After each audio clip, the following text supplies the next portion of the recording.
Yes. तो बच्चों अपन discuss कर रहे थे कल ऑस्मोटिक प्रेशर, उसी को अपन कंटिन्यू करते हैं। तो ऑस्मोटिक प्रेशर के अंदर बच्चों हम लोगों को न्यूमेरिकल्स करना है, तो स्टार्ट करते हैं बच्चों अपन एप्लीकेशन। ठीक है, आज ऑस्मोटिक प्रेशर को कवर करेंगे, देन बच्चों हेनरी लॉ, दोनों को हम देखते हैं। तो फर्स्ट क्वेश्चन लेते हैं बेटा यहाँ पे एप्लीकेशन में।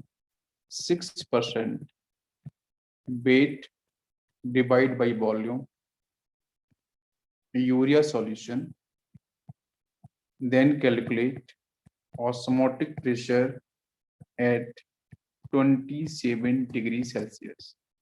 ठीक है, 27 डिग्री सेल्सियस पे ऑस्मोटिक प्रेशर क्या होगा। ठीक, ये क्वेश्चन है। तो इस क्वेश्चन के अंदर आपसे पूछा है कि बेटा ऑस्मोटिक प्रेशर, तो आपको बेसिक जो फॉर्मूला है पाई इक्वल टू, इसमें बेटा हम लोग लिखते हैं आई इंटू सी आर टी।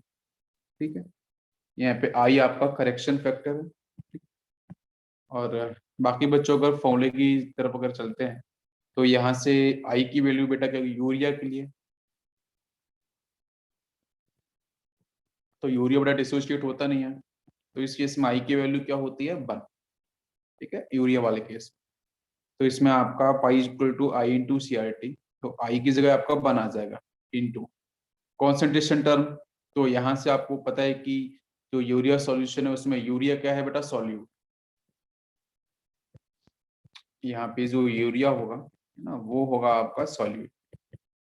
बाकी आपका जो सॉल्वेंट होगा वो कहीं ना कहीं बच्चों आपका वाटर मॉलिक्यूल होगा। ठीक है, सॉल्वेंट। ये कुछ क्वेश्चन के अंदर कुछ सॉल्वेंट नहीं दिया है, तो नहीं दिया है तो फिर उसकी इसमें यूनिवर्सल सॉल्वेंट जो वाटर मॉलिक्यूल है उसको अपन यूज करते हैं। तो यहाँ से कॉन्सेंट्रेशन, तो अच्छा 6% वेट बाई वॉल्यूम का मतलब ये है यूरिया का, इसका मतलब बेसिक मतलब ये होगा कि 6 gram urea present in 100 ml of solvent. ठीक है, इसका बेसिक मतलब ये है। तो ग्राम आपको पता चल गया है, सॉल्यूट का 6 ग्राम है ना, तो वहां से अपन इसका मोल्स निकाल सकते हैं। तो कॉन्सेंट्रेशन टर्म बेटा क्या हो जाएगा, 6 डिवाइड बाई 60। ठीक है, और उसके बाद बोल रहा है कि वॉल्यूम यहाँ पे कितना होगा, तो वो 100 ml आपका होगा, सॉल्वेंट का होगा। तो यहाँ पे नीचे आपका मल्टीप्लाइड बाई 100, ऊपर आपका 1000। ठीक, ये टर्म समझ में आ गया सभी को। बाकी बच्चों इसके बाद आर की वैल्यू कैसे लिखते हैं, वो तो कांस्टेंट, तो 0.082।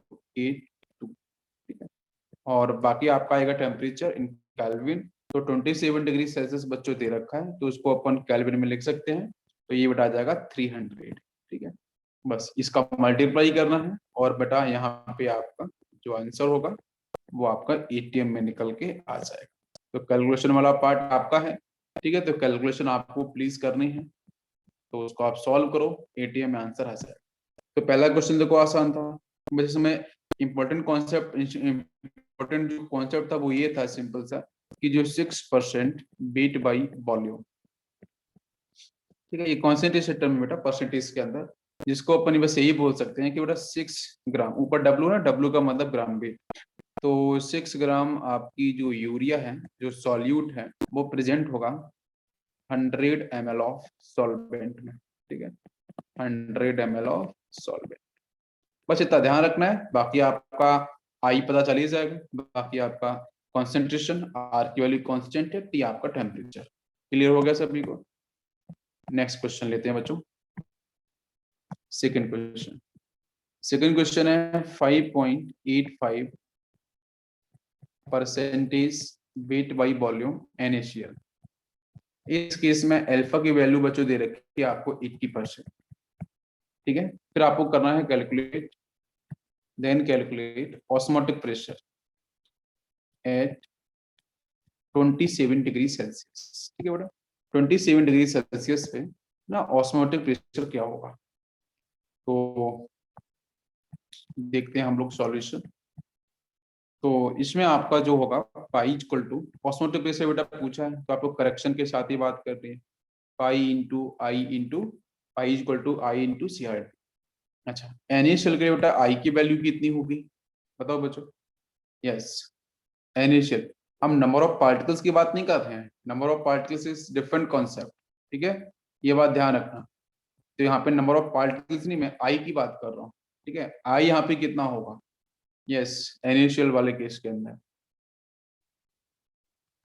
बताओ बेटा, भाई इनिशियल जो है, वो इनिशियल जो एक्वस में होगा उसका तो डिसोसिएशन ही होगा, और डिसोसिएशन जब होगा तो इस केस में मिलेगा आपको sodium plus aqueous, Cl minus aqueous, ice की फेज में। नंबर ऑफ पार्टिकल्स की बात करते हैं तो उस केस में कॉन्सेंट्रेशन टर्म का मल्टीप्लाई करते हैं किसके साथ, जो भी आपके नंबर्स होते हैं, तो नंबर ऑफ पार्टिकल्स निकल के आ जाते हैं। तो वो तो नंबर ऑफ पार्टिकल्स होता है, जहाँ पे हम osmotic pressure, elevation, boiling point, freezing point, है ना, वो सारी की सारी बात करते हैं, वो नंबर ऑफ पार्टिकल्स है।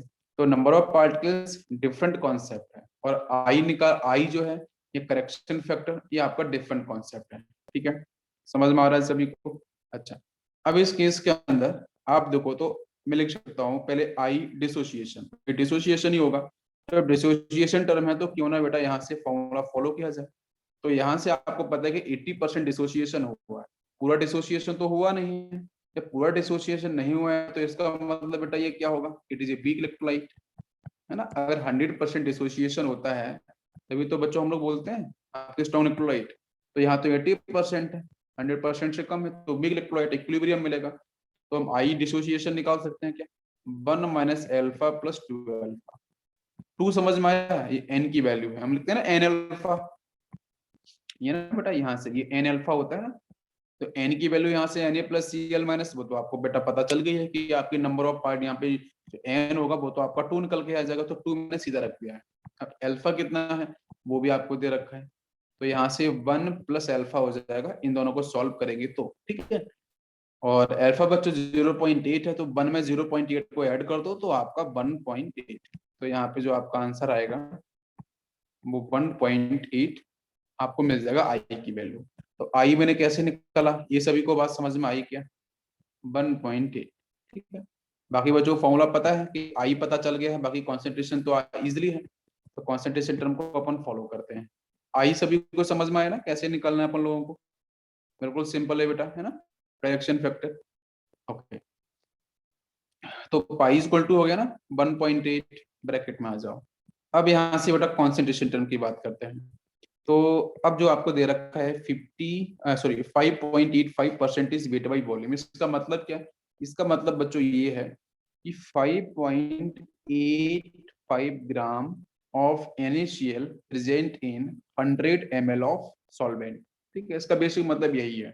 तो हम लिखते हैं यहाँ पे, तो ये आपका 5.85 ग्राम है, तो पहले मोल्स में चेंज करेंगे, तो NaCl का बच्चों मॉलिक्यूलर का मास 58.5, बाकी मल्टीप्लाइड बाई नीचे 100 और ऊपर आपका 1000।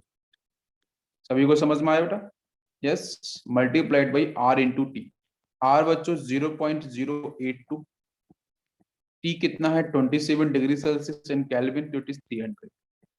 सिंपल सा कैलकुलेशन कर लो आप, और ये जो बेटा आंसर आएगा ये एटीएम में निकल के आ जाएगा। क्या सभी को मेरी बात समझ में आ रही है। तो देखो बेटा गलतियां कहाँ होती हैं, एक तो गलती बेटा आई को निकालने में होती है, ठीक है। ये देखो ये क्वेश्चन है बहुत ही आसान है, 4 के मार्क्स फ्री मिलते हैं आपको यहाँ से ना, और इस टाइप के क्वेश्चंस बहुत ही इजी होते हैं। तो यहाँ पे छोटी मोटी जो मिस्टेक होती है उनको नहीं करना है आपको। तो पहले तो आई निकालने में कोई भी गलती नहीं कर रही है।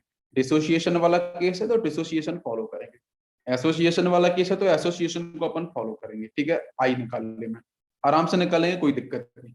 बाकी आपको कॉन्सेंट्रेशन निकालना है उसकी तरफ शिफ्ट करो और आंसर आपको फटाफट मिल जाएगा। बट टेम्परेचर बच्चों किस में होना चाहिए, केल्विन में। जब वो बोल रहा है 80%, तो मतलब वो वीक इलेक्ट्रोलाइट है, अल्फा की वैल्यू बेटा 100% नहीं आई है। ये सभी को मेरी बात समझ में आ रही है, बिल्कुल, है ना। नेक्स्ट बेटा थर्ड क्वेश्चन लेते हैं। 0.01 capital M calcium chloride, then calculate osmotic pressure at 47 degree Celsius. Solve करो।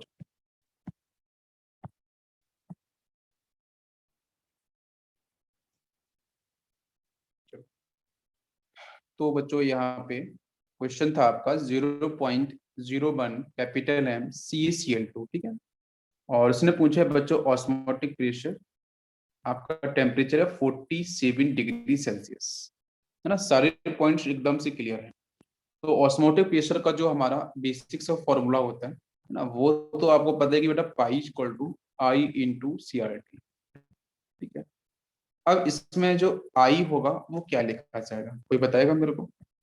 आई की वैल्यू बच्चों यहाँ पे क्या होगी, यस, आई कितना होना चाहिए। जब बेटा इसने डिसोसिएशन के बारे में कोई परसेंटेज ही नहीं दिया है, जब परसेंटेज नहीं दिया है, तो प्लीज बच्चों अल्फा को ना अपन 100% मानेंगे, है ना, जब डिसोसिएशन ना दिया हो उसने। और वैसे बेटा कैल्शियम क्लोराइड आयोनिक कंपाउंड है, जब ये आयोनिक कंपाउंड है तो CaCl2 बच्चों इन एक्वस मीडियम पूरा डिसोशिएट हो जाएगा, तो Ca+2 में जाएगा और बच्चों 2Cl- में जाएगा, ठीक है। तो यहाँ पे आपको पता चला है कि ये पूरी तरीके से डिसोशिएट हो गया है, तो अल्फा वगैरह का तो यूज हुआ ही नहीं यहाँ पे भाई, वो तो 100% हो गया। अपन ने पहले भी इसको ड्राइव किया था कि वहां पे आई इक्वल टू एन आता है जब 100% डिसोसिएशन होता है, तो I equal to small N. तो स्मॉल एन बच्चों यहाँ पे कितना है, एक कैल्शियम है और दो बच्चों यहाँ पे आपके क्लोराइड आयन है, तो टोटल मिला के कितना हो जाएगा 3। आपको मेरी बात समझ में आ रही है। तो आई इक्वल टू एन, तो एन की वैल्यू 3, तो आई ऑब्वियसली बच्चों 3 हो जाएगा, तो दैट्स व्हाई हम 3 पुट करेंगे। कॉन्सेंट्रेशन टर्म बच्चों ऑलरेडी मोलरिटी में दे रखा है आपको, तो ये 0.01, कोई कंफ्यूजन नहीं। बाकी आपका आर इंटू टी, आर आपको पता है और टी भी आप निकाल पाओगे इन केल्विन ना, 47 डिग्री सेल्सियस। इसे सिंपल सा सॉल्व करो, कैलकुलेट करो, वही बच्चों आपका आंसर होगा इन 80। तो कुछ बच्चों ने सॉल्व किया है, ठीक है। कितना आंसर आया है बच्चों,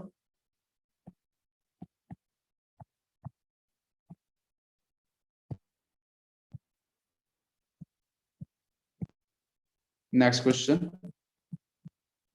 if osmotic pressure of deci molar,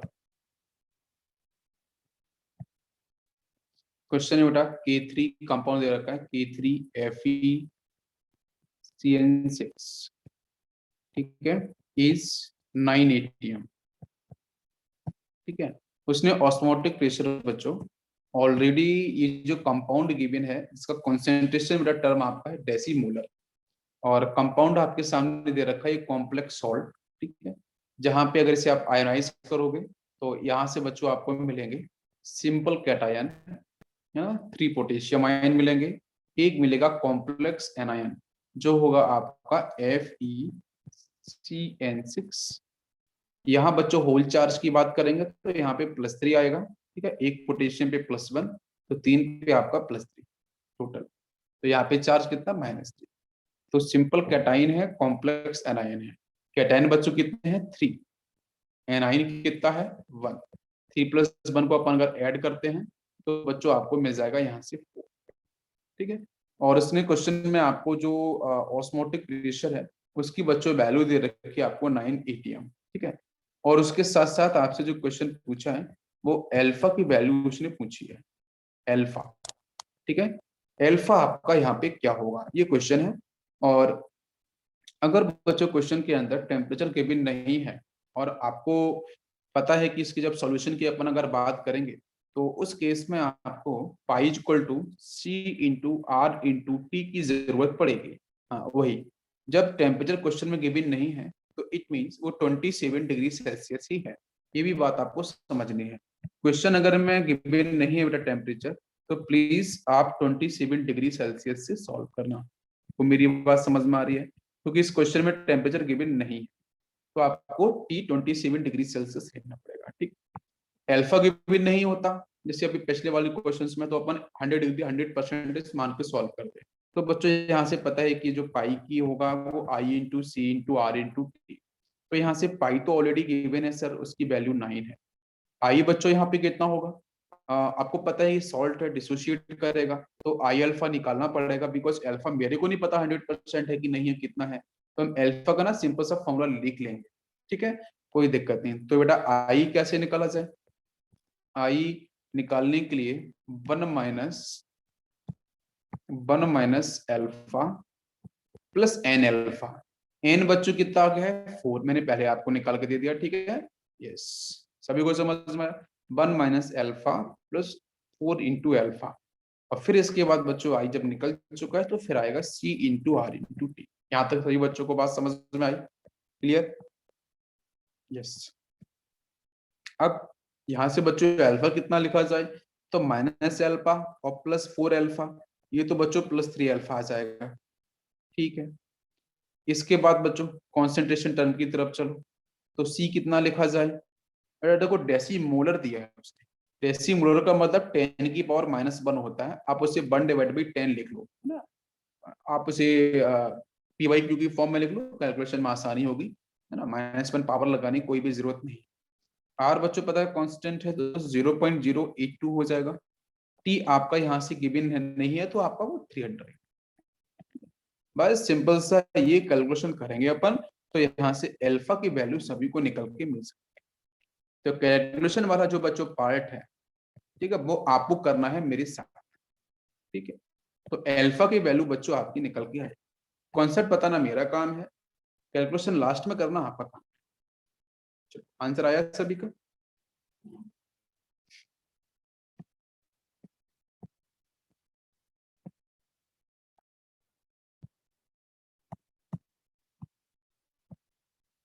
next question, next question है, इस पे फोकस करो, उसको छोड़ दो। If 6% weight by volume urea solution is isotonic, urea solution is isotonic with X% glucose solution, then X की वैल्यू क्या होगी, ठीक है। क्वेश्चन बच्चों में फिर से पढ़ता हूं एक बारी। इफ 6% weight by volume, ठीक है, यूरिया का सॉल्यूशन है बेटा, सर कॉन्सेंट्रेशन टर्म है आपका 6% weight by वॉल्यूम। इसका मतलब यही है कि 6 gram urea present in 100 ml of solvent, ठीक है बेटा। वो आइसोटोनिक है एक अदर सॉल्यूशन के साथ जो आपका है ग्लूकोज सॉल्यूशन, ठीक है। और ग्लूकोज सॉल्यूशन का बच्चों यहाँ पे जो पाई दे रख जो आप सॉरी जो आपको एक्स दे रखा है, इट इज एक्चुअली कॉन्सेंट्रेशन, ठीक है, एक्स परसेंटेज। तो आपको एक्स की वैल्यू ही उसने सिंपल पूछी है। तो इसमें देखो बेटा सॉल्यूशन पे ध्यान दो, अच्छा क्वेश्चन है, और कैलकुलेशन के लिए आप तैयार रहना। मैं आपको पहले समझाता हूँ कॉन्सेप्ट। तो जब बेटा इसने आइसोटोनिक वर्ड यूज किया है, तो आइसोटोनिक का मतलब बेटा है कि पाई 1 इज इक्वल टू पाई 2, है ना। कल मैंने डिस्कस किया था आपको, अगर आइसोटोनिक वर्ड आता है तो बच्चों दोनों ही कॉन्सेंट्रेशन का जो ऑस्मोटिक प्रेशर होगा वो इक्वल होगा, ठीक है, यूरिया सॉल्यूशन का as well as glucose solution का। तो भाई पाई 1 की बेटा वैल्यू क्या हो जाएगी, पाई 1 लिख सकते हैं अपन into C1, R constant T, temperature तो बेटा दोनों जगह बराबर ही होगा, ये पाई 1 हो गया। पाई 1 हम, हाँ पाई 1, अब पाई 2 लिखते हैं अपन, तो ये I2 हो जाएगा, C2 हो जाएगा, बाकी R इंटू टी। तो बेटा प्लीज यहाँ से आप लोग ना आर टी कैंसिल कर दें, आर तो वैसे भी कांस्टेंट है, टी आपका सेम टेम्परेचर पे हो रहा है, इसको अपन कैंसिल कर देंगे। तो आपको बचेगा I1C1, ये I1C1 for urea is equal to I2C2 for glucose solution, ठीक है। ये यूरिया के लिए है I1C1, इधर आपके I2C2 बेटा है ग्लूकोज के लिए। तो अपन सॉल्व करते हैं। यस, बताओ बच्चों किस तरीके से सॉल्व किया जाए।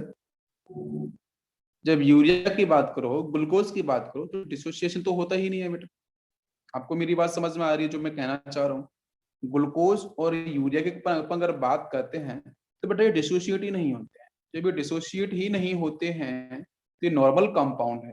तो नॉर्मल कंपाउंड है तो इस केस में I1 की जो वैल्यू होगी वो I2 के कॉमन सेंस बेटा इक्वल ही होगी, 1/1। आई मीन ये कैंसिल हो जाएंगे, आप सिंपल समझ रहे हो मेरी बात, तो ये भी आपके कैंसिल आउट हो जाएंगे। तो कॉन्सेंट्रेशन टर्म लिखने की जरूरत आपको पड़ेगी, वो आप ध्यान से लिखो। तो 6 डिवाइड बाई 60, पहले यूरिया की बात कर लेते हैं, नीचे 100 का मल्टीप्लीकेशन, ऊपर आपका 1000। ये हो गया आपका यहाँ से C1। C2 की तरफ चलते हैं। तो यहाँ से x परसेंटेज उसने बोला है, तो x डिवाइड बाई कितना बेटा, 180 ग्लूकोज का आपका मोलर मास मल्टीप्लाइड बाई 100 ऊपर आपके 1000 का मल्टीप्लिकेशन। सिंपल सा इतना करना है। तो यहाँ से अपन अगर सॉल्व करेंगे तो बच्चों 2 जीरो से 0 0 कैंसिल हो जाएगा, और यस, और कुछ बच रहा है आपका। अच्छा, इधर देखेंगे तो ऊपर 1000 है, नीचे 100 है ना, तो इधर भी हम 2 जीरो यहाँ से कैंसिल कर देते हैं। तो यहाँ से हाँ, कुछ बच्चों का 18 आ रहा है आंसर, यस। तो यहाँ से क्या जीरो भी अपन एक और है वो भी कैंसिल कर सकते हैं यहाँ से। तो यस, तो अपन इसको अगर हम एक जीरो से अगर इसको इधर भी कैंसिल कर दें तो भी ठीक है, तो भी कोई दिक्कत नहीं है। हम इसको सीधा भी लिख सकते हैं इस तरीके से, 6 divide by 62 is equal to x divide by 180। और फिर अपन वही ना, 6 को कैंसिल हो, वो जीरो जीरो कैंसिल, ये 6 से 6 कैंसिल हो जाएगा, x को 18 को ऊपर लेके जाएंगे तो x इज इक्वल टू बच्चों आ जाएगा 18%। तो 18% कितने बच्चों का आंसर आया, 18%, 18।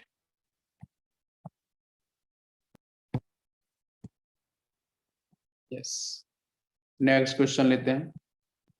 इफ सुक्रोज, जहां बच्चों दे रखा है इसमें 3.42% weight divide by volume is isotonic, previous question है ये, isotonic with 4% weight by volume unknown, unknown solution, then calculate the molecular weight of unknown, molecular weight of unknown solute। ठीक है बेटा, यस। मैं क्वेश्चन को रिपीट करता हूं, आप प्लीज क्वेश्चन को समझो ध्यान से बेटा, फिर सॉल्व करेंगे अपन साथ मिलके। यस, इफ सुक्रोज, सुक्रोज का बेटा कॉन्सेंट्रेशन देखो ये है 3.42% वेट बाई वॉल्यूम। ये बच्चों आइसोटोनिक है, इसके साथ दूसरा सॉल्यूशन आपका है अननोन सॉल्यूशन, मुझे नहीं पता बेटा क्या सॉल्यूशन है, ठीक है, बट उसने कॉन्सेंट्रेशन उसका दिया है अननोन सॉल्यूशन का 4% वेट बाई वॉल्यूम, ठीक है। और फिर बच्चों मॉलिक्यूलर वेट उसने पूछा है आपके अननोन सॉल्यूट का। मैं एक बार रिपीट करता हूँ, 3.42% वेट बाई वॉल्यूम का मतलब बेटा ध्यान से सुन लो, 3.42 gram of sucrose present in 100 ml of solvent. Second बच्चों है 4% वेट बाई वॉल्यूम, 4 ग्राम जो आपका अननोन, जो भी आपका यहाँ सॉल्यूट होगा ना, उसका बच्चों ग्राम ना, प्रेजेंट इन 100, नीचे वॉल्यूम है, present in 100 ml of solvent. पूरी बात समझ में आ गई? बिल्कुल, मैं बहुत ही स्लो बोल रहा हूँ, आराम से बोल रहा हूँ, आपको सारी बातें समझ में आनी चाहिए। इसके बाद नहीं तो क्या होता है, मैं जल्दबाजी में बोल जाता हूँ तो फिर सब मिक्स हो जाता है, तो बहुत सारे बच्चों लगता है आगे पीछे, इससे वो क्या होगा, ये यहाँ पे कैसा होगा, इसलिए मैं काफी धीरे से बोल रहा हूँ, कोई सुन ना ले, नहीं सब लोग सुन लें सही से। तो बच्चों परसेंटेज आपको दे ही रखा है, तो सिंपल सा पॉइंट ये है कि दोनों का जो बीट बाई वॉल्यूम परसेंटेज है उसको आप रिलेट कर लो आइसोटोनिक के साथ। तो पाई 1 इक्वल टू पाई 2, तो पाई 1 बेटा सुक्रोज का ले लो, पाई 2 अननोन का ले लो, तो डायरेक्ट बेटा लिख दूं मैं यहाँ पे I1C1 is equal to I2C2। किसी बच्चे को कोई कंफ्यूजन? और ये आपका अननोन जो सॉल्यूशन है ना, तो दिक्कत तो यहाँ पे ये पड़ने वाली है कि आई कैसे सेलेक्ट किया जाए, सेकंड जो अननोन है। तो बताओ बच्चों, बात यही फंसेगी, क्योंकि आपको मॉलिक हम आई कैसे निकालें, यहाँ पे अल्फा भी ऐसा कुछ नहीं दे रखा है। तो एक बात ये बात जरूर ध्यान रखना कि क्वेश्चन के अंदर अगर अननोन सॉल्यूशन बेटा आपको दे रखा है, तो अननोन सॉल्यूट जो दे रखा है उसके बारे में, आई के बारे में कुछ बात नहीं की गई है, उसके डिसोसिएशन के बारे में बात ही नहीं की गई है, एसोसिएशन के बारे में बात भी नहीं की गई है, तो बेटा I2 वाला ना 1 लेना। भाई जब गिवन ही नहीं है, कुछ बताया ही नहीं गया है, तो हर चीज यूनिटी आपको लेनी ही पड़ेगी। ये मेरी बात समझ में आ रही है?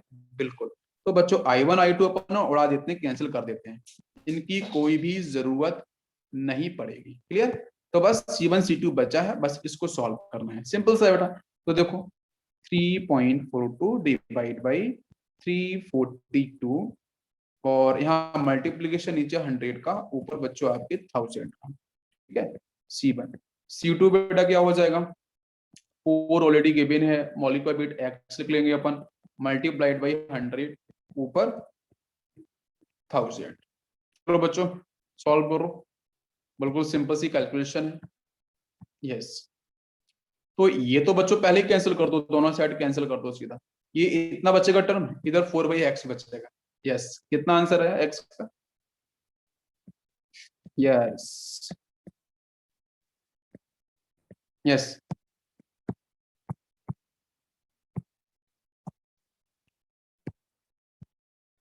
चलो नेक्स्ट क्वेश्चन लेते हैं। ये इफ 5.85% एक्वस सॉल्यूशन, जहां अल्फा बच्चों दिया है इसने 90%, ठीक है, is isotonic, is isotonic with 3% unknown solution, ठीक है, यूनाइटेड स्टेट नहीं बेटा, अननोन सॉल्यूशन, ठीक है, यूएस का मतलब अननोन सॉल्यूशन। ओके, अब यहाँ पे अब ना इसको अननोन सॉल्यूट, इसलिए कोई दिक्कत नहीं, सॉल्यूशन, ठीक है, जहाँ पे उसने बोल दिया कि बेटा AB2 टाइप है, ये भी उसने हिंट किया है, AB2 टाइप इलेक्ट्रोलाइट है, electrolyte, then molecular weight of AB2, AB2 का मॉलिक्यूलर वेट क्या होगा। बहुत अच्छा क्वेश्चन है, आप इसको एडवांस के लिए लिख लो, रिवीजन के लिए लो बेटा, और इसको 5 स्टार लगा लो, है ना, 5 स्टार इंपॉर्टेंट है। अच्छा 7 स्टार भी लगा सकते हो, कोई दिक्कत नहीं। तो देखो बेटा क्वेश्चन में आपको पढ़ते हैं एक बार, क्वेश्चन में है 5.85% एक्वस सॉल्यूशन। अब उसने जब बोला है कि बेटा अल्फा की वैल्यू 90% है, आई मीन भाई पूरा डिसोसिएशन नहीं हो रहा है, डिसोसिएशन तो पता है आइसोटोनिक से स्टार्ट करेंगे, तो पाई 1 इक्वल टू पाई 2, इसमें से RT कैंसिल दोनों साइड हो जाएगा, तो इधर बच्चों बचेगा I1C1 इज इक्वल टू, इधर होगा I2C2। या इतनी बात सभी बच्चों को समझ में आ रही है? न्यूमेरिकल्स देखो बेटा बिल्कुल आसान है, मतलब डिफिकल्ट होते ही नहीं है, एक बात दिमाग से निकाल दो, जो भी बच्चे सोचते हैं कि सर न्यूमेरिकल्स डिफिकल्ट होते हैं, खासकर जो हमारे नीट के बच्चे जो होते हैं, बेटा प्लीज समझ लो न्यूमेरिकल्स डिफिकल्ट नहीं होते हैं, हमारा ब्रेन बहुत पावरफुल है, बहुत ज्यादा पावरफुल है, इंसान का दिमाग सबसे पावरफुल होता है, वो हर किसी चीज को सॉल्व कर सकता है। ये तो सिर्फ सिंपल क्वेश्चन है, ओनली क्वेश्चन है, सिंपल क्वेश्चन है, कोई बहुत डिफिकल्ट टास्क नहीं है। हम बड़ी से बड़ी चीजों को सॉल्व करके बैठ जाते हैं, हमारे साइंटिस्ट कितने बड़े काम करते हैं, हम तो सिंपल एक क्वेश्चन पे ही फंस जाते हैं। इमेजिन क्यों फंसते हैं, हम कैलकुलेशन नहीं करते, हम अपनी गलतियों को दोहराते रहते हैं, हम प्रैक्टिस नहीं करते, थोड़ा सा करेंगे हम आगे पहुंचेंगे और रैंकर भी बन सकते हैं, ये भी सॉलिड है ना, क्योंकि हम जैसे बच्चे ही रैंकर्स बनते हैं, रैंकर बनने वाले बच्चे बेटा भगवान अलग से नहीं बनाते उनको, वो भी हम जैसे ही होते हैं, ये बात समझ लो आप। तो I1C1 इज इक्वल टू आपका I2C2, परफेक्ट। अब I1 निकालने बेटा डिसोसिएशन 90% उसने दे ही रखा है, तो लिखना पड़ेगा ना formula, 1 minus alpha plus N alpha, बेटा इनिशियल में Na plus Cl minus N की वैल्यू 2 हो जाएगी, तो सीधा 2 अल्फा, ठीक है, टाइम बचाने के लिए। C1 is equal to I2 बच्चों यहाँ पे कितना लिखा जाए बताओ जल्दी से। यस, हाँ बिल्कुल बिल्कुल आपने सही सोचा है कि जो AB2 है ना सर, अगर इसे हम डिसोशिएट करते हैं तो हमें हमेशा पता होता है कि जब भी हम किसी कंपाउंड को लिखते हैं ना, तो उसमें पहले कैटाइन आता है फिर एनाइन आता है, तो इसका मतलब बेटा यहाँ से A प्लस। अब पॉजिटिव चार्ज कितना आएगा वो अपन देखेंगे अभी, तो पहले इसको लिख लेते हैं, यहाँ पे क्या होगा 2B, इस तरीके से ना, तो 2B माइनस होगा, टोटल होल चार्ज कितना आ गया -2, तो इधर +2 लगा देंगे, अब समझ में आया। तो एक कैटाइन 2 एनाइन, कैटाइन तो एक है, 2 एनाइन है सर, तो 1+2 मेरे को ऐड करना आता है, दैट्स व्हाई 3, तो यहाँ से आपका हो जाएगा 3, समझ में आया। बाकी आपका C2। भाई सेकंड के बारे में तो डिसोसिएशन बोला ही नहीं है ना, जो अननोन सॉल्यूशन जो सॉल्यूट है उसके बारे में डिसोसिएशन बोला ही नहीं है कि कितना परसेंटेज है, जब कितना नहीं बोला है तो फिर 100%, बात मेरी समझ में आ गई होगी, तो बेटा सीधा आंसर आपका बन जाएगा। बिल्कुल बात क्लियर, I=N बढ़ जाएगा, हो जाएगा।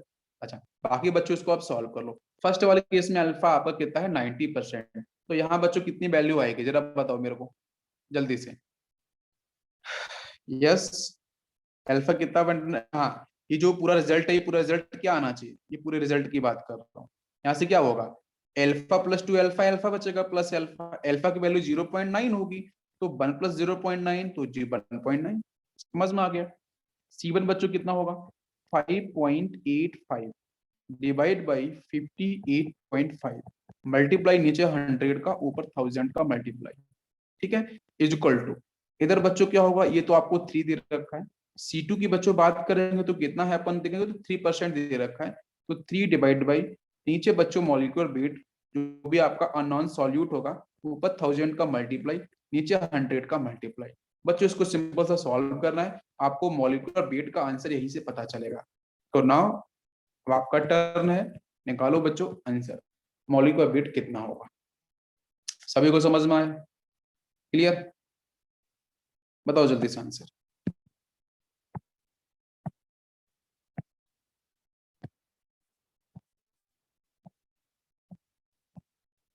यस, अब बच्चों बात करते हैं next question. 0.010 capital M glucose solution is isotonic with 0.004 capital M Na2SO4 solution. Then calculate the percentage ionization of sodium sulfate Na2SO4 solution and question mark। ठीक है बेटा, ये क्वेश्चन दे रखा है, क्वेश्चन को अपन फिर से एक बार पढ़ते हैं। क्वेश्चन में बेटा दे रखा है 0.010 कैपिटल एम ग्लूकोज सॉल्यूशन, ठीक, सॉल्यूशन में बेटा दे रहा है कॉन्सेंट्रेशन, ये आइसोटोनिक है किसके साथ, अदर सॉल्यूशन इज Na2SO4 का है, जिसका बच्चों कॉन्सेंट्रेशन है 0.004, और आपसे पूछा है कि percentage ionization, I mean alpha के बारे में बात कर रहे हैं। आपको मेरी बात समझ में आ रही है, क्या बच्चों पूछ रहा है, वो एल्फा पूछ रहा है कि एल्फा की वैल्यू बताओ क्या होगी। तो देखो ऐसे क्वेश्चंस को सॉल्व करना है आइसोटोनिक, तो अलग अलग कैटेगरीज हैं बेटा क्वेश्चंस की, तो पाई 1 इक्वल टू पाई 2 से ही स्टार्ट होगा, है ना। बाकी आप इधर ग्लूकोज है, एक तरफ Na2SO4 है, तो ग्लूकोज वाले केस में तो पता है आई की वैल्यू 1 होने वाली है, बिल्कुल बेटा। तो कोई आपको यहाँ पे ऐसा तो बोला नहीं कि 90% या वॉटेवर, कुछ भी ऐसा नहीं बोला उसने, तो हम 100% लेंगे। तो इन केस ऑफ ग्लूकोज आई की वैल्यू बेटा 1 हो जाएगी, 1 लिख लो, मल्टीप्लाई आपका कॉन्सेंट्रेशन बेटा C1 कितना होगा, बार बार आपको लिखनी है, सीधा वैल्यू लिखो, C1 कितना है 0.010। अब आओ Na2SO4 की तरफ, I2 इंटू C2, तो I2 वहां पे लिखना पड़ेगा ना, बिकॉज बच्चों ये आपका क्या है, Na2SO4, ये आपका सॉल्ट दे रखा है, इसके बारे में 100% उसने तो बोला नहीं है ना। तो अब इसी के बारे में तो एल्फा ही ऊपर वाले का तो आपको पता चल डिसोसिएशन होगा ही, सेकंड वाला डिसोसिएशन होगा, तो उसका एल्फा निकालते हैं। तो बच्चों ये 1 माइनस एल्फा प्लस 3 एल्फा, आप आयोनाइज कर लो, एन की वैल्यू बच्चों 3 आ जाएगी, 2 सोडियम होंगे, 1 सल्फेट आयन होगा। बाकी C2 की बच्चों वैल्यू कितनी है, कॉन्सेंट्रेशन आपको दे रखा है तो 0.004, मैंने डायरेक्ट लिख दिया, आपको समझ में आ गया होगा, कोई दिक्कत किसी बच्चे को नहीं। तो इसको बच्चों सॉल्व करेंगे तो ये आ जाएगा 1 plus 12, that is equal to, इधर बच्चों 0.010 डिवाइड बाई 0.004, ठीक है, ये तो बचेगा, बाकी सब तो बेटा देखो कुछ दिक्कत ही नहीं है। अब इसको सॉल्व कर लेते हैं अपन, कितना आंसर आएगा। तो यहाँ से बच्चों इसको सॉल्व करेंगे, डेसिमल तो बाहर चला जाएगा, ये वैल्यू आ जाएगी 2.5 के अराउंड, आप देखो 2.5 के अराउंड वैल्यू आएगी, ठीक है, समझ में आ रहा है। तो 1 plus 2 alpha is equal to 2.5, तो एल्फा कितना आ जाएगा, 1 को माइनस करो 2.5 में से, तो 1.5, 1.5 डिवाइड बाई 2 तो 0.75, तो एल्फा की वैल्यू बच्चों 0.75।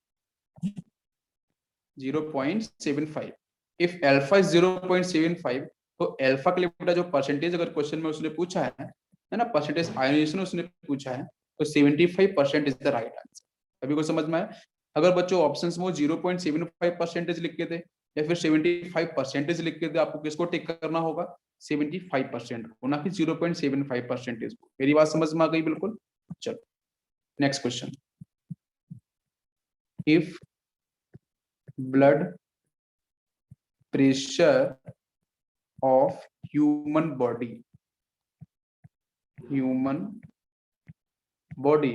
is equal to 140 mm of mercury, then calculate the concentration of glucose injection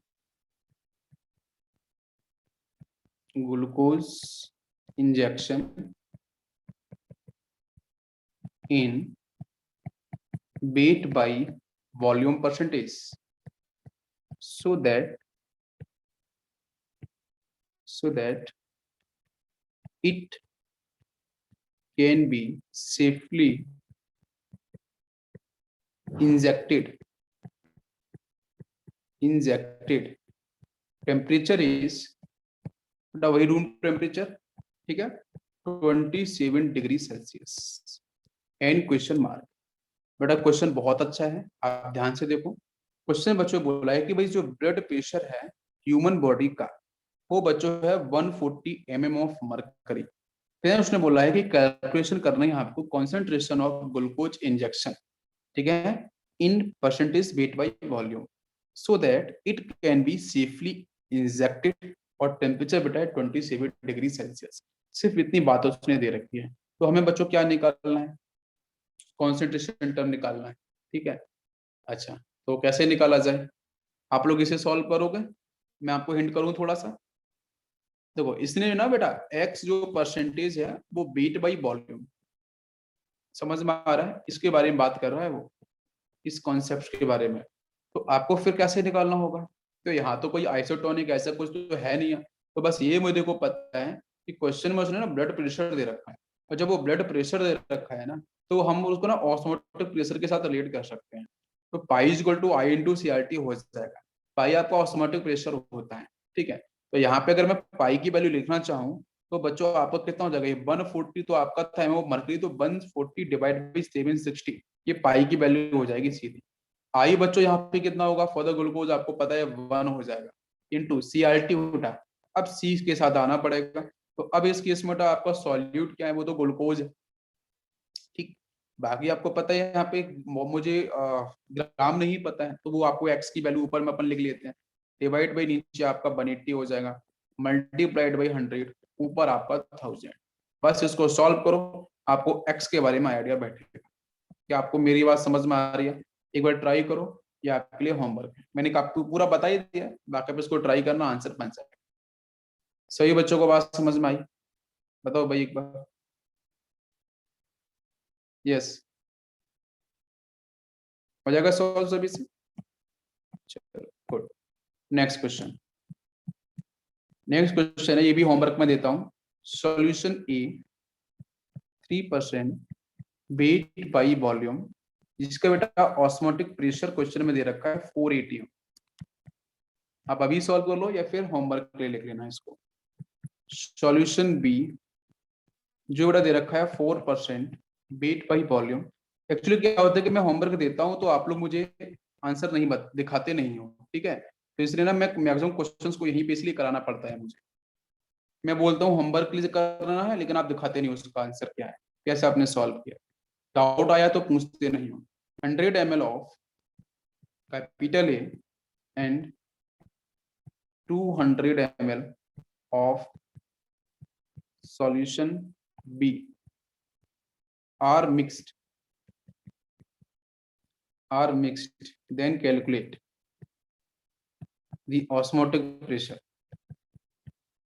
of resultant solution, resultant solution का आपका फाइनल ऑस्मोटिक प्रेशर क्या होगा। तो एक सॉल्यूशन बच्चों है, ये देखो इसका कॉन्सेंट्रेशन गिवन है और ओपी वैल्यू गिवन है, ऑस्मोटिक प्रेशर। सॉल्यूशन बी के बारे में बच्चों बात दे रखे, concentration as well as OP दे रखा है, ठीक है। फिर बोला है उसने कि भाई जो आपका 100 ml of A and 200 ml of solution B, दोनों को मिक्स किया गया। आपको मैं पढ़ा चुका हूँ बेटा, दो डिफरेंट सॉल्यूशन को मिक्स करते हैं तो रिजल्टेंट ऑस्मोटिक प्रेशर कैसे बनता है। तो आपको मैंने सीधी ट्रिक बताई थी, बिल्कुल डायरेक्ट ट्रिक आपको डिस्कस करी थी मैंने। यस, तो पाई 1 b1 आपको पता होगा, दो सॉल्यूशन है, तो pi 2 b2 is equal to pi 3 b3, ठीक है। बस सिंपल सा लगाना है, कुछ दिक्कत ही नहीं है। पाई 1 बच्चों फर्स्ट के लिए कितना है 4, व्हाट इज द वॉल्यूम, तो वॉल्यूम का 100 ml पार्टिसिपेट कर रहा है, ठीक, पाई टू कितना बेटा 9, B2 कितना होगा ध्यान दो 200 ml of B is equal to pi 3 अपन को निकालना है, और बेटा पता है कि जो B3 होगा वो B1 प्लस B2 होगा, हम मोल कॉन्सेप्ट के अंदर भी पढ़ते हैं ना, yes M1 B1 M2 B2 वाला फॉर्मूला। तो यहाँ से आपका B3 कितना हो जाएगा 300। सिंपल कैलकुलेशन है, विद इन सेकेंड आंसर आएगा, मैं आपको सीरियसली बोल रहा हूँ। तो 5 सेकेंड में आप आंसर निकाल लोगे इसका इस तरीके से, नहीं तो आप लंबे तरीके पे जाओगे करते रहो आपको बहुत तकलीफ हो जाएगी, ठीक है, और आंसर गलत भी आ सकता है। तो ये आपका यहाँ से सोल्यूशन हो जाएगा। सभी को समझ में आया? जल्दी से आंसर बता दो मुझे क्या आएगा, तब तक चलते हैं हम नेक्स्ट क्वेश्चन की तरफ। नेक्स्ट क्वेश्चन है बेटा, in a 100 ml water 6 gram urea and 5.85 gram NaCl, ठीक है, are present, then calculate OP, osmotic pressure of solution at 27 degree Celsius. Question बेटा बिल्कुल आसान सा है, इसमें बोला है कि भाई इन 100 ml ऑफ वाटर, जिसमें बच्चों क्या किया गया है 6 ग्राम यूरिया और इतना NaCl डिजोल्व किया गया है। दो सॉल्यूट हैं, दो सॉल्यूट को डिजोल्व करते हैं, तो मैंने आपको बताया था ना कैसे निकालता हूँ ऑस्मोटिक प्रेशर बेटा। तो पाई इक्वल टू सॉल्यूशन देखो, पाई of urea plus pi of NaCl, you का मतलब यूरिया, ठीक है, यस। तो ये समझ में आ रहा है, मैंने बताया था आपको सिंपल सा, यस। तो बच्चों यूरिया के लिए अगर बात करेंगे तो क्या होगा, I1C1 R into T, plus NaCl के लिए बात करेंगे तो I2 into C2 into R into T. बाकी बच्चों RT दोनों में से कॉमन ले लो, RT कॉमन ले सकते हो आप, तो यहाँ से बचेगा आपका I1C1 प्लस I2C2 और RT आपका बाहर चला गया। अब यहाँ से आपको पता है कि in case of urea I की वैल्यू 1 होती है, but in case of NaCl आपको यहाँ पे ना 100% डिसोसिएशन को लेके ही सॉल्व करना है जब कुछ नहीं दिया है। तो NaCl वाले केस में I की वैल्यू 2 हो जाएगी। ये आपको मेरी बात समझ में आ रही है? तो बेटा सिंपल सा कैलकुलेशन है, आप इसको कैसे लिखना है वो देखो मैं आपको इधर बता देता हूँ एक बार, आप सॉल्व कर लेना इसको बिल्कुल। तो यहाँ बच्चों हो जाएगा 1 फॉर यूरिया, I की वैल्यू C6 डिवाइड बाई 60 हो जाएगा, 6 ग्राम दे रखा है, नीचे आपका 100 का मल्टीप्लाई, ऊपर 1000 का मल्टीप्लाई, ठीक है, is equal to sorry plus, फिर प्लस I2 की बात करेंगे तो इसमें आपका वो 2 हो जाएगा, और बाकी बेटा 5.85 डिवाइड बाई 58.5, नीचे आपके 100 का मल्टीप्लाई, ऊपर 1000 का मल्टीप्लाई। ये बच्चों पूरी की पूरी बात जो हो गई है वो I1C1 प्लस I2C2, R आपको पता है 0.82, T आपका यहाँ पे 300, इसको सॉल्व कर लो, ATM में आंसर निकल के आ जाए। अरे क्लियर हुआ सभी बच्चों को? यस, सॉल्व हो जाएगा बेटा। नेक्स्ट क्वेश्चन, नेक्स्ट क्वेश्चन है बेटा कुछ इस तरीके से, ये एडवांस क्वेश्चन है, जहां बच्चों एक एक्स पार्ट है ये बाई है, यहाँ पे इसके बेटा एक्स के बारे में दे रखा है 0.01 कैपिटल एम ग्लूकोज, यहाँ पे है 0.01 कैपिटल एम Ne2SO4, दोनों एक्व सॉल्यूशन है, ठीक है, और बीच में SPM लगा दी उसने, सेमी परमेबल मेम्ब्रेन, ठीक है। अच्छा, उसके बाद बच्चों इसने बोला है टू स्टॉप, XY लिखा है यहाँ पे, नीचे लिखा है इसने to stop the process of, to stop the process of osmosis, how much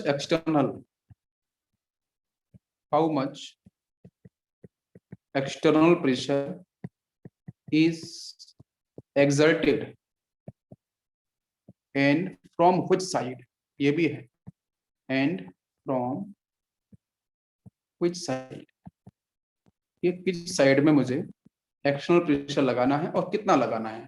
तो ये क्वेश्चन बच्चों आईआईटी के अंदर आया हुआ है, प्रीवियस ईयर क्वेश्चन। आपको क्वेश्चंस के लेवल से समझ में आया, बट क्वेश्चन डिफिकल्ट नहीं है, कॉन्सेप्ट तो आपको पता ही है। लोअर कॉन्सेंट्रेशन कौन होगा, हायर कॉन्सेंट्रेशन कौन सा होगा, पहले आप मुझे ये बता दो जल्दी से बच्चा। यस, बताओ हायर कॉन्सेंट्रेशन कौन सा, लोअर कॉन्सेंट्रेशन कौन सा। भाई ऊपर तो यहाँ पे 0.01 है, ये भी 0.01 है, बट ये तो आयोनाइज होगा, ये आयोनाइज ही नहीं होगा, तो ये बच्चों क्या होगा, ये हो जाएगा कॉमन सेंस आपका लो कॉन्सेंट्रेशन। ये क्या हो जाएगा आपका हाई कॉन्सेंट्रेशन। ऑस्मोसिस में कहाँ से कहाँ फ्लो होता है, लो कॉन्सेंट्रेशन से हाई कॉन्सेंट्रेशन के साइड में। आपको मेरी बात समझ में आ रही होगी, बिल्कुल क्लियर। X2 बाई होगा, बिल्कुल समझ में आ गया। अब आपको जो सॉल्वेंट का जो मूवमेंट होगा वो ग्लूकोज से Na2SO4 की तरफ होगा, तो आपको एक्स्ट्रा प्रेशर कहाँ पे लगाना होगा, ऑब्वियसली Na2SO4 की तरफ लगाना होगा। भाई प्रोसेस को उल्टा करना है ना, तभी तो आपका ऑस्मोसिस रुकेगा। हाँ बिल्कुल, तो आपको प्रेशर कहाँ पे लगाना है बच्चों, बाई की तरफ। ये आपको मेरी बात समझ में आ रही है, मतलब इधर पिस्टन लगानी है Na2SO4 की तरफ। पूरी बात समझ में आ गई, बिल्कुल। अच्छा, अब बच्चों यहाँ पे देखो कि भाई जो पी एक्सटर्नल होगा वो क्या होना चाहिए, वो आपका होना चाहिए कि भाई जो भी आपका ऑस्मोटिक प्रेशर है किसकी तरफ, बताओ, हायर कॉन्सेंट्रेशन की तरफ, माइनस जो ऑस्मोटिक प्रेशर लोअर कॉन्सेंट्रेशन की तरफ। आप इसको फॉलो कर सकते हो। मैं फिर से रिपीट करूं, जो पी एक्सटर्नल आप जो लगाना चाहते हो वो बच्चों एक्चुअली होगा क्या, भाई जो हायर कॉन्सेंट्रेशन का osmotic pressure minus lower concentration का। तो आप इसको ना बिल्कुल ध्यान रखो, कभी भी ऐसे क्वेश्चंस आ जाएं आप इसी को फॉलो करना। पाई की वैल्यू आपको पता है, पाई बेटा कैसे निकालते हैं आप, हायर कॉन्सेंट्रेशन के लिख लो आप I1C1 R/T, और लोअर लिख लिया आपका I2C2 R/T। ठीक है, समझ में आ गया। तो हायर कॉन्सेंट्रेशन में आई की वैल्यू कितनी बेटा हो जाएगी, बताओ। हायर कॉन्सेंट्रेशन ये है, इसमें टोटल 3 हो जाएंगे, टोटल डिसोसिएशन 100% मान लेना। तो हायर कॉन्सेंट्रेशन में आई की वैल्यू 3, 2 सोडियम 1 सल्फेट, और कॉन्सेंट्रेशन क्या है 0.01 है, इंटू R/T। लोअर कॉन्सेंट्रेशन की बच्चों बात करेंगे, ग्लूकोज दे रखा है, तो आई की value 1, concentration is 0.01 into R/T। क्या आपको मेरी बात समझ में आ रही है। तो इसका जो रिजल्ट बच्चों आएगा वो ऑप्शन में आपको RT के साथ दे रखा है।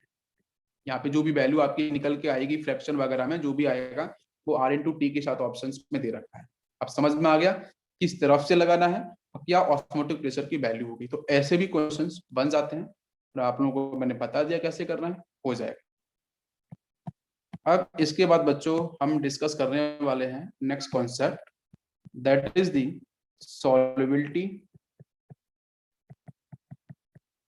solubility of solid in liquid। ठीक है, नेक्स्ट सेटिंग। यस, यहाँ तक सभी को समझ में आ गया होगा, न्यूमेरिकल्स बच्चों फिनिश हो गए हैं। यस, ध्यान देते हैं।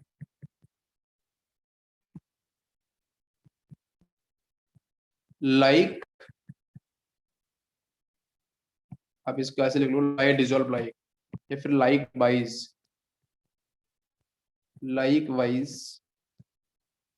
Dissolve in like wise solution. ठीक है, लाइक वाइज का मतलब ये है कि जो पोलर होगा वो पोलर के साथ डिजोल्व करेगा, जो नॉन पोलर होगा वो नॉन पोलर के साथ डिजोल्व करेगा। पहला point. Second point, ionic solids are soluble in polar solvent। ठीक है बेटा, आयनिक के पास क्या होगी, पोलैरिटी होगी, तो पोलैरिटी की होगी मतलब बेटा पोलर सॉल्वेंट में ही डिसॉल्व होगी। ठीक है, प्लस माइनस पोलैरिटी। नेक्स्ट बच्चों, organic solids are soluble in non polar organic solvent, organic solvent. ठीक है, ये भी बात आपको ध्यान रखनी है। इसके बाद बच्चों हम बात करेंगे फैक्टर्स अफेक्टिंग सॉल्युबिलिटी। फैक्टर्स, एक मैं क्वेश्चन आपसे पूछता हूँ, आप बताना मुझे। ठीक है, कि बच्चों जो फिश होती हैं या जो आपके एक्वेटिक लाइफ जो भी हैं, एनिमल्स हैं, ठीक है, वो ठंडे पानी में रहना पसंद ज्यादा अच्छा करते हैं कि गर्म पानी में। समुद्र का पानी है या फिर जो नदी का पानी है या फिर पॉन्ड है ना, तो उसमें क्वेश्चन यही है कि वो ठंडे पानी में ज्यादा रहना पसंद करते हैं कि कोल्ड वाटर में, उन्हें कहाँ पे ज्यादा उनको मतलब ठीक रहता है, कोल्ड वाटर में। क्यों क्यों ऐसा क्यों, रीजन भी बता दो जरा मेरे को। आपका आंसर बिल्कुल सही है, यस, कोल्ड वाटर में क्यों रहना पसंद करते हैं? तो reason is temperature, reason is temperature, कि जो ऑक्सीजन गैस की जो सॉलिबिलिटी है ना, हाँ आपको पता है ऑक्सीजन, बिकॉज उनको भी ऑक्सीजन गैस की भी जरूरत पड़ेगी, तो ऑक्सीजन गैस की जो बच्चों सॉलिबिलिटी है ना, वो टेम्परेचर बढ़ाने पे, भाई टेम्परेचर बढ़ाने पे सॉलिबिलिटी का जो प्रोसेस है ना वो डिक्रीज होता है, बिल्कुल, टेम्परेचर बढ़ाने पे सॉलिबिलिटी का प्रोसेस डिक्रीज होता है। तो भाई जहाँ पे गर्म पानी होगा तो वहाँ पे कहीं ना कहीं जो आपकी गैस की जो सॉलिबिलिटी होगी सॉल्वेंट के साथ वो कम होगी, तो जिसकी वजह से उनको उनको जो रिस्पिरेशन का जो प्रोसेस है वो कहीं ना कहीं काफी अफेक्टेड हो सकता है। तो जो कोल्ड वाटर है वहाँ पे उनको कोई भी तकलीफ नहीं होती है उनके बेसिक जो प्रोसेस है रिस्पिरेशन उसके अंदर, ठीक है, तो ये आपको पता है तो अच्छी बात है। तो बात करते हैं बच्चों टेम्परेचर में, ध्यान देना। तो इंडोथर्मिक रिएक्शन पहले देखेंगे अपन। तो बेटा मैंने यहाँ पे लिखा है सॉलिड प्लस, तो पहले हम सॉलिड के बारे में बात कर रहे हैं, ठीक है, सॉलिड की सॉलिबिलिटी विद सॉल्वेंट, सॉलिड के साथ बेटा मैंने सॉल्वेंट को ऐड किया है और यहाँ पे बच्चों आपका बना है सॉल्यूशन, ठीक है। अगर ये बेटा इंडोथर्मिक प्रोसेस है तो इस केस में आपको पता चल रहा है कि हाँ एनर्जी निकलेगी नहीं, यहाँ पे एनर्जी देनी पड़ेगी। जो आपका टेम्परेचर है, जो यहाँ पे एनर्जी की हम बात कर रहे हैं, एनर्जी बच्चों आपको रेक्टेंट के साइड में देनी पड़ेगी। मेरी बात समझ में आ रही है? बिकॉज इंडोथर्मिक में जो change in enthalpy of reactions आता है वो बच्चों पॉजिटिव आता है, तो इंडोथर्मिक में आपको रेक्टेंट के साइड में आपको एनर्जी देनी पड़ेगी। मेरी बात समझ में आ रही है? अगर बच्चों थोड़ी देर के लिए मान के चलो कि ये आपका सॉलिड प्लस सॉल्वेंट, जो आपको यहाँ पे जो सॉलिड है वो सॉल्यूट है, ये आपका सॉल्वेंट लिक्विड है, ठीक है, यहाँ बच्चों इक्विलिब्रियम में आ गया है, रिएक्शन आपकी एंडोथर्मिक है। तो अगर रिएक्शन एंडोथर्मिक है तो अगर आपको रिएक्शंस को फॉरवर्ड डायरेक्शन में प्रोसीड करना है, मतलब आपको इस सॉल्यूशन के साइड में प्रोसीड करना है, तो इसका मतलब ये समझ में आता है कि जो आपका सॉलिड है, जो सॉल्यूट है, वो सॉल्वेंट में डिसॉल्व लगातार हो रहा है, तभी फॉरवर्ड में जाएगा। और फॉरवर्ड में जाने के लिए मुझे बताओ, अगर मैं टेम्परेचर की बात करी जाए तो टेम्परेचर घटाना पड़ेगा कि बढ़ाना पड़ेगा? तो बेटा एलसी प्रिंसिपल भी यही कहता है, ली चिटरी प्रिंसिपल आपके इक्विलिब्रियम चैप्टर के रिस्पेक्ट में, अगर आपको फॉरवर्ड डायरेक्शन में लेके जाना है तो अगर रिएक्शन एंडोथर्मिक है तो उस केस में आपको हीट देनी पड़ेगी, डिक्रीज करनी पड़ेगी? डिक्रीज कैसे करनी पड़ेगी? देनी पड़ेगी ना। अगर आप हीट को सप्लाई करोगे तो हीट एब्जॉर्ब किधर होगी? आप जो हीट दोगे वो हीट एब्जॉर्ब किधर होगी, रिएक्टेंट साइड में या फिर आपके प्रोडक्ट साइड में? तो हीट दोगे तो वो एब्जॉर्ब कहाँ पे होगी? रिएक्टेंट साइड में। तो डिस्टरबेंस कहाँ क्रिएट का, कहाँ पे इंट्रोपी, कहाँ पे ज्यादा रैंडमनेस, कहाँ पे ज्यादा एनर्जी, कहाँ पे ज्यादा रिएक्टेंट साइड में, तो वो तो मिनिमाइज करना चाहेगा। आपने पढ़ा ना एलसी प्रिंसिपल, तो इसमें कोई भी रिएक्शन हमेशा इक्विलिब्रियम पे रहना चाहिए, वो इक्विलिब्रियम को डिस्टर्ब नहीं करना चाहिए, तो फिर से स्टेबिलिटी गेन करेगा। तो स्टेबिलिटी गेन करने के लिए जो रिएक्टेंट साइड में आपने टेम्परेचर दिया, आपने हीट दी, उसको मिनिमाइज करने के लिए अपनी बढ़ी हुई हीट को वो मूव कराएगा सॉल्यूशन के साइड में जहाँ पे टेम्परेचर कम होगा। आपको मेरी बात समझ में आ रही है? तो रिएक्शन बच्चों जाएगा फॉरवर्ड डायरेक्शन में अगर प्रोसेस आपका इंडोथर्मिक है। तो बेसिक पार्ट ये है टेम्परेचर वाले कॉन्सेप्ट में कि आप जब हीट को सप्लाई करते हैं तो हीट एब्जॉर्ब किधर हो रही है, जिधर हीट एब्जॉर्ब होगी उधर ज्यादा हो जाएगी, दूसरी तरफ कम हो जाएगी। तो हीट कम करने के लिए रिएक्टेंट एनर्जी को कहाँ शिफ्ट करेंगे? फॉरवर्ड डायरेक्शन के अंदर। तो मुझे तो वही चाहिए था ना भाई, अगर अपन इंडस्ट्री लगाएंगे ना तो हम क्या चाहेंगे कि मेरी इंडस्ट्री में हर रोज बहुत सारा प्रोडक्ट बने और पूरी दुनिया को मैं सेल करूं, सर्कुलेट करूं, मैं भी अंबानी बन जाऊं। मैं बात कर रहा हूँ आपसे, मेरी आवाज समझ रहे हो? यस, मैं तो ये तो नहीं चाहूंगा ना बैकवर्ड डायरेक्शन में लेके आऊं, फॉरवर्ड डायरेक्शन में शिफ्ट करूं। यस बिल्कुल। तो ये तो आपको बिल्कुल समझ में आ गया होगा। अगर बच्चों अगर यहाँ पे हाँ तो बिल्कुल बात क्लियर है, तो आपका इधर से इधर मूव करेगा। कोई दिक्कत, कोई कंफ्यूजन किसी बच्चों को यहाँ पे? यस। तो इस केस में एंडोथर्मिक रिएक्शन के प्रोसेस में जो बच्चों सॉल्बिलिटी होती है वो डायरेक्टली प्रोपोर्शनल टू टेम्परेचर, बिल्कुल मैंने सही लिखा है। टी की वैल्यू बढ़ाते जाओ, रिएक्शन भागेगा बच्चों फॉरवर्ड में, देखो ध्यान से, बढ़ेगा ना फॉरवर्ड में, तो हीट तो इधर अब्जॉर्ब होगी ना, तो सॉलिबिलिटी उतनी ज्यादा। भाई सॉलिड क्या होगा, सॉलिड जो सॉल्यूट होगा वो सॉलिड में डिसॉल्व होता जाएगा, सॉल्यूशन बनता जाएगा। समझ में आया? तो इंडोथर्मिक प्रोसेस के अंदर बेटा जो सॉलिबिलिटी होती है वो डायरेक्टली प्रोपोर्शनल टू टेम्परेचर। समझ में आया सभी को? कोई कंफ्यूजन, डाउट किसी बच्चे को? Next, exothermic process. ठीक है, अब इस एक्सोथर्मिक के अंदर बच्चों क्या लिखेंगे, लिख लो इसको ध्यान से। सॉलिड आपका सॉल्यूट है प्लस सॉल्वेंट है, इक्विलिब्रियम पे रिएक्शन बेटा आ गई है, यहाँ पे आपका सॉल्यूशन प्लस बच्चों आपकी हीट। ये तो होगा ना एक्सोथर्मिक प्रोसेस का रिएक्शन का आपका लिखने का तरीका यही होगा। तो यहाँ पे एक्सोथर्मिक में जहाँ पे डेल्टा एच जो change in enthalpy of reactions वो आपकी नेगेटिव होती है। हीट बच्चों कहाँ पे लिखी जाएगी, आपके रिएक्टेंट आपके प्रोडक्ट के साइड में। अब सोचो, अब मैंने बच्चों यहाँ पे इस पूरे के पूरे प्रोसेस के अंदर एक बीकर के अंदर हो रहा है, मैंने हीट को दिया। अब हीट दिया तो मेरे को बताना ध्यान से कि हीट एब्जॉर्ब किधर होगी। सोचो, हीट एब्जॉर्ब किधर होगी, आपने टेम्परेचर बढ़ाया, भाई हीट कहाँ पे लिखी है, लिखी कहाँ पे, लिखी सर यहाँ पे। तो हीट एब्जॉर्ब तो प्रोडक्ट साइड में ही होगी ना, तो हीट एब्जॉर्ब बच्चों इधर होगी जहां पे हीट लिखी है। जैसे हीट मिलेगी तो प्रोडक्ट की साइड में डिस्टर्बेंस क्रिएट होगा। उस डिस्टर्बेंस को मिनिमाइज करने के लिए बेटा रिएक्शन इक्विलिब्रियम पर हमेशा रहना चाहता है स्टेबिलिटी की वजह से। तो बच्चों इस बढ़ी हुई जो डिस्टर्बेंस है उसको बच्चों किधर शिफ्ट करेगा, फॉरवर्ड डायरेक्शन के अंदर। क्या आपको मेरी बात समझ में आई? बट मुझे तो नुकसान हो गया। ऐसा नुकसान हो गया, प्रोडक्ट बना नहीं, इंडस्ट्री में जो प्रोसेस मुझे कराना था, बनाना था प्रोडक्ट मार्केट में बेचने के लिए, वो तो बना ही नहीं, वो तो उल्टा हो गया। समझ में आया? तो क्या करना पड़ेगा, एक्सोथर्मिक वाले केस में जो सॉल्युबिलिटी होगी वो इनवर्सली प्रोपोर्शनल टू टेम्परेचर। और अगर आपको सॉल्युबिलिटी बच्चों बढ़ानी है, सॉल्युबिलिटी बढ़ानी है तो क्या किया जाए, एस की वैल्यू बढ़ानी है, टी को कम करना पड़ेगा। बिल्कुल सही। तो एक्सोथर्मिक वाले केस में हीट को कम करते जाओ, हीट को यहाँ से कट करते जाओ, हीट को यहाँ से बाहर निकालते जाओ, तो बेटा रिएक्शन कहाँ जाती जाएगी, फॉरवर्ड में। डाल दो सॉलिड, डालो सॉल्वेंट, सॉल्यूट प्लस सॉल्वेंट डालते जाओ फटाफट, और बच्चों को सॉल्यूशन को बनाता जाए। दोनों प्रोसेस समझ में आ गया? तो एंडो में क्या होता है, सॉल्युबिलिटी डायरेक्टली प्रोपोर्शनल, और एक्सो में क्या होता है बेटा, इनवर्सली प्रोपोर्शनल। अगर आपको एक्सोथर्मिक रिएक्शन फॉरवर्ड डायरेक्शन में लेके जानी है तो टेम्परेचर कम करना पड़ेगा। एंडोथर्मिक वाले केस में अगर फॉरवर्ड डायरेक्शन में लेके जानी है तो टेम्परेचर बढ़ाना पड़ेगा। अब बात समझ में आ गई अच्छे से, कोई कंफ्यूजन नहीं।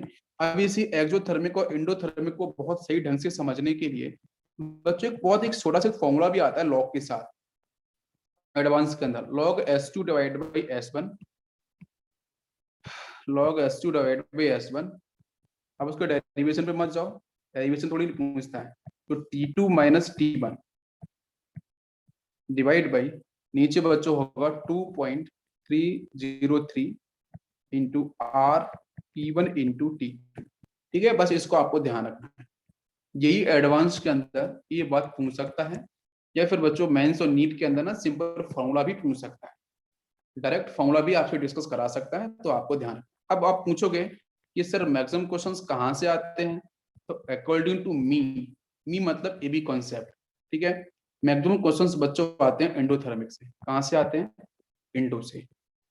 मेरा ऑब्जर्वेशन है कि 99.9% क्वेश्चंस एंडोथर्मिक से ही आते हैं, एक्सो से कम आते हैं। अगर आएंगे तो भी आप कर लोगे। यहाँ तक बात समझ में आ गई? इतना मैं कहना चाह रहा हूँ। अब चलते हैं बच्चों ग्राफ की तरफ। Yes, graph.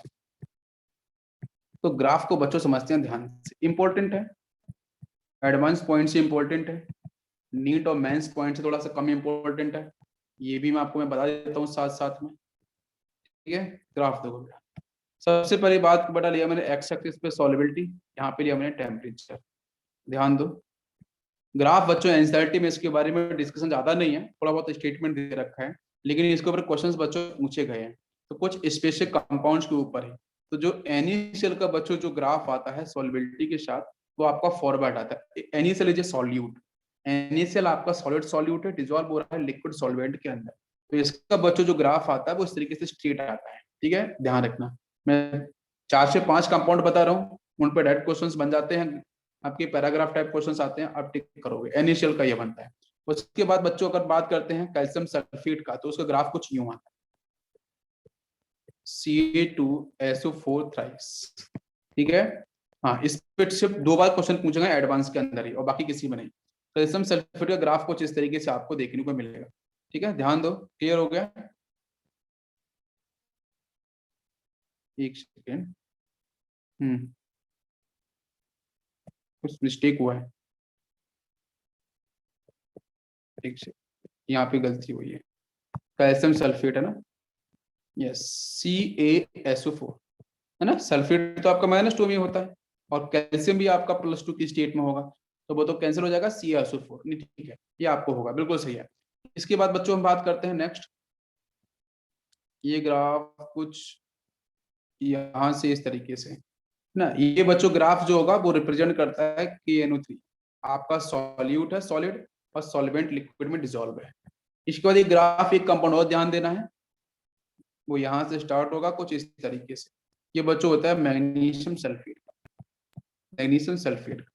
तो ज्यादा सिलेबस में हमारे है नहीं, आपका इतना ही है कि आपको ये कंपाउंड्स आपको मिलेंगे, तो कैल्शियम के साथ है NaCl is important, NaCl important है ज्यादा, बाकी मैग्नीशियम सल्फेट है और KNO3, ये जो मैंने कंपाउंड लिखे हैं बस इनको ही ध्यान रखना है, इनको ही आपको ध्यान रखना है, बाकी तो कोई दिक्कत नहीं है, बाकी ज्यादा आपको एडवांस पे नहीं जाएगा, जो लिख दिया मैंने वही है, बस एडवांस पॉइंट्स, आपसे यहाँ रिसर्च नहीं कराएगा, जितना मैंने दे दिया बस उतना सफिशिएंट है, इतना भी नहीं टीचर पढ़ाते हैं, ठीक है, मैंने जवाब बता दिया, आपको तो ध्यान रखना है, समझ में आ गया सभी को। अच्छा, अब आप यहाँ से कॉन्सेप्ट को आ रही है, ये सोचो बेटा, जिसका ग्राफ ऊपर की तरफ शिफ्ट हो रहा है, मतलब नीचे से ऊपर की तरफ जा रहा है, जो ग्राफ नीचे से ऊपर की तरफ शिफ्ट हो रहा है, जैसे ये वाला ग्राफ गया, यहाँ से ये वाला ग्राफ नीचे से ऊपर तरफ शिफ्ट हुआ, मतलब KNO3 का हुआ, MgSO4 का हुआ, तो जिनका ग्राफ बच्चों नीचे से ऊपर की तरफ शिफ्ट होता है, तो ऐसा बोला जाता है कि उनकी जो सॉल्युबिलिटी होती है वो मैक्सिमम होती है, उनकी जो सॉल्युबिलिटी होती है वो क्या होती है, मैक्सिमम।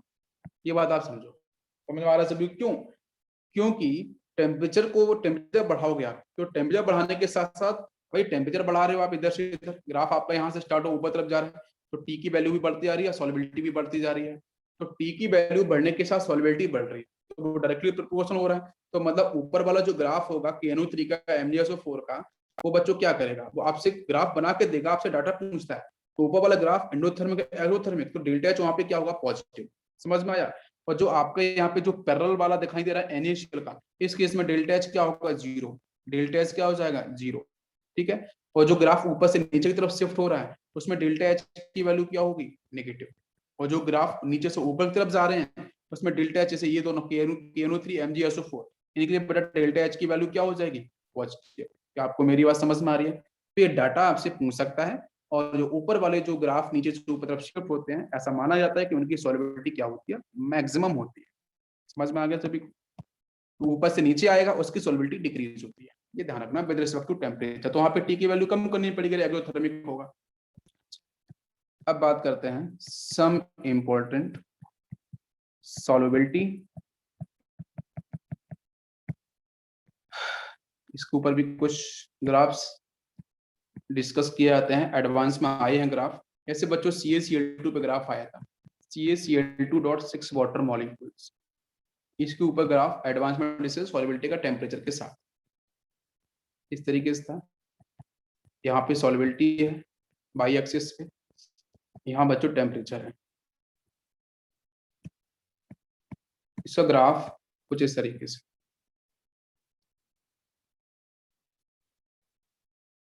कुछ इस तरीके से दे रखा था, ठीक है। यहाँ बच्चों इसकी जो फर्स्ट केस में जो वैल्यू दे रखी थी, यहाँ पे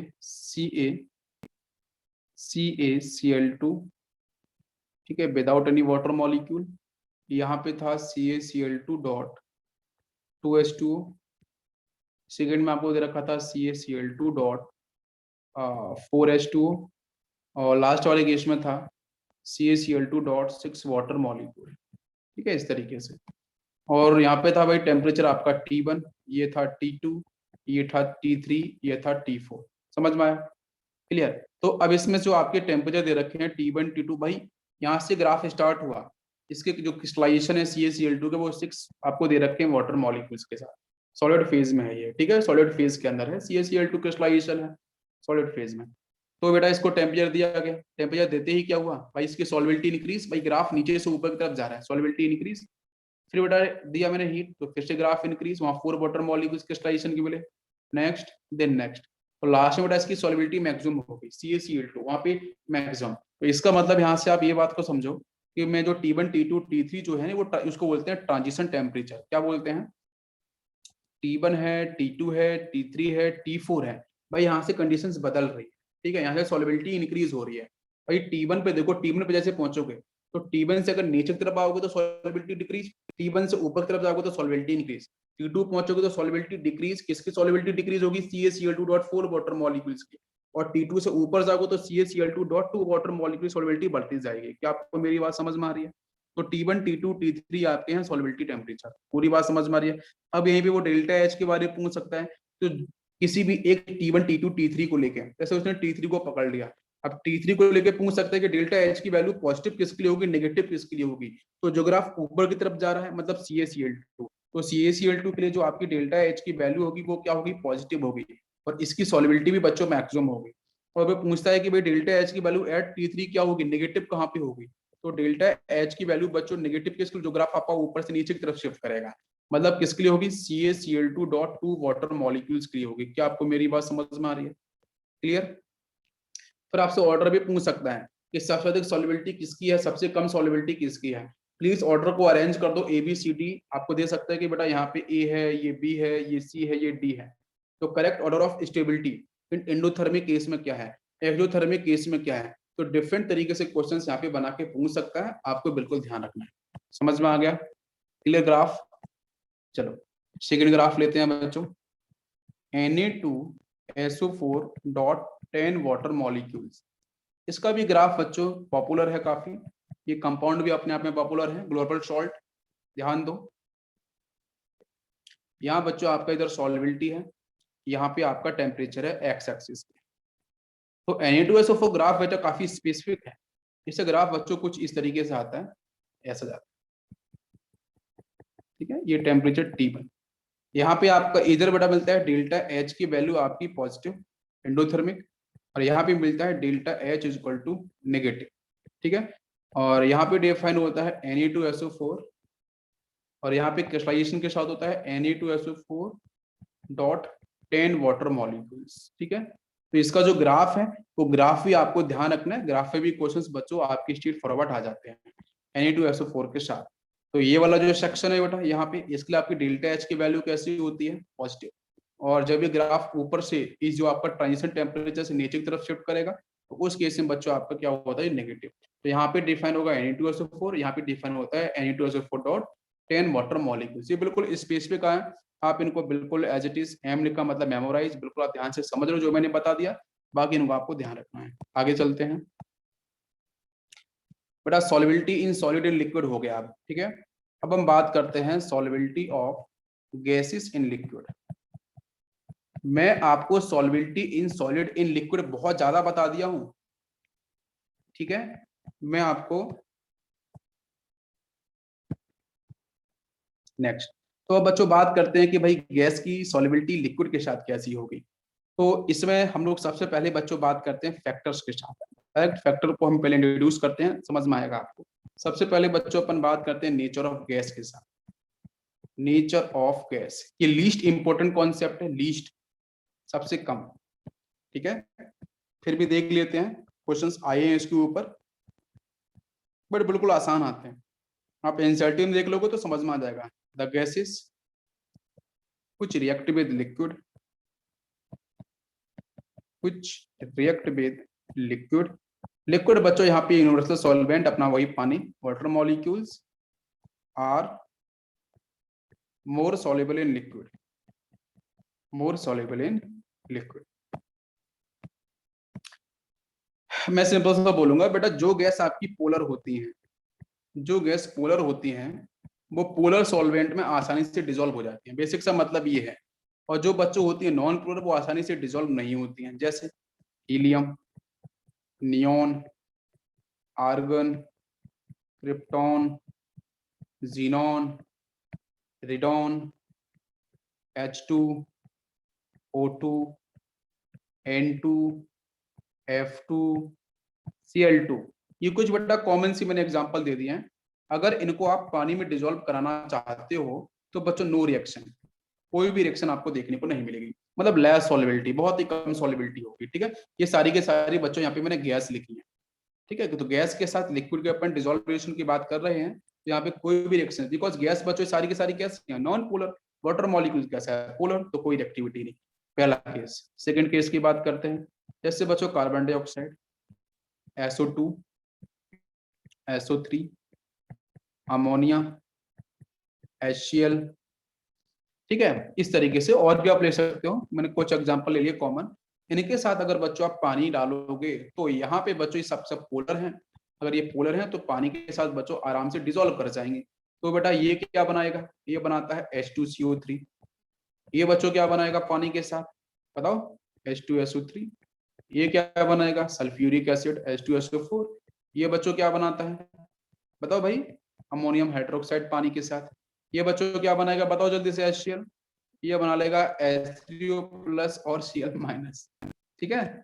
H3O प्लस वाटर मॉलिक्यूल लेगा ना H प्लस आयन, तो आपका H3O प्लस और Cl माइनस आयन, मतलब ये सारी की सारी आपकी डिसॉल्व होंगे और काफी अच्छी सॉलिबिलिटी डिफाइन करती है। समझ में आया सभी को यहाँ तक, कोई कंफ्यूजन नहीं। चलो अब बच्चों बात करते हैं अपन टेम्परेचर की तरफ। पहला पॉइंट टेम्परेचर, जैसे आप हम लोगों ने बच्चों बात करी थी कि सॉलिड सॉल्यूट है। अब गैस के साथ बात करेंगे तो पहला बच्चों अपन ने लिया ए पॉइंट, एंडोथर्मिक। तो एंडोथर्मिक केस में आपको पता है कि इससे जो डेल्टा एच की वैल्यू होती है वो पॉजिटिव होती है, बिल्कुल सही। तो बेटा रिएक्शन लिखते हैं अपन, गैस प्लस सॉल्वेंट। सॉल्वेंट यहाँ पे आपका है लिक्विड, रिएक्शन इक्विलिब्रियम में जा चुकी है, और गैस बच्चों यहाँ पे हो गई है सॉल्युबल। मान लेते हैं कि आपकी जो गैस है वो सॉल्युबल गैस है ना, आपका सॉल्यूशन बन रहा है, गैस डिसॉल्व हो रही है।